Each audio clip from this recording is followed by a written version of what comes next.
പഴതൊരു മുൻപേയിൽ അലീനയുടെ മടങ്ങിവരവ് നമുക്ക് കാണാനായിട്ട് സാധിക്കുന്നുണ്ട്. പ്രിയ പ്രേക്ഷകരെ, പ്രിയ കൂട്ടുകാരെ, ഇതേ സമയമാണെങ്കിൽ വൈജയും കൂടാതെ മക്കളും വീണ്ടും ഒരു യുദ്ധത്തിന് പുറപ്പെടുന്ന കാഴ്ച നമുക്ക് കാണാം.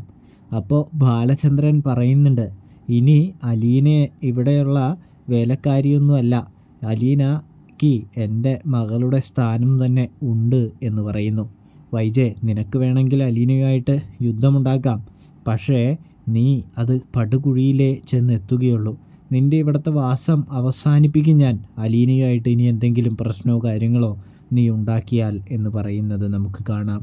ഇതേ സമയമാണെങ്കിൽ വൈജ പറയുന്നുണ്ട്, അലീനയുമായിട്ട് ഒത്തുപോകാനായിട്ട് എനിക്ക് സാധിക്കില്ല എന്ന് പറയുമ്പോൾ, അതെ, ഇത് എൻ്റെ വീടാ, നിൻ്റെ വീടൊന്നുമല്ല എന്ന് പറഞ്ഞ് ബാലചന്ദ്രൻ അടിച്ചിരുത്തുന്നതും കാണാം കൂട്ടുകാരെ.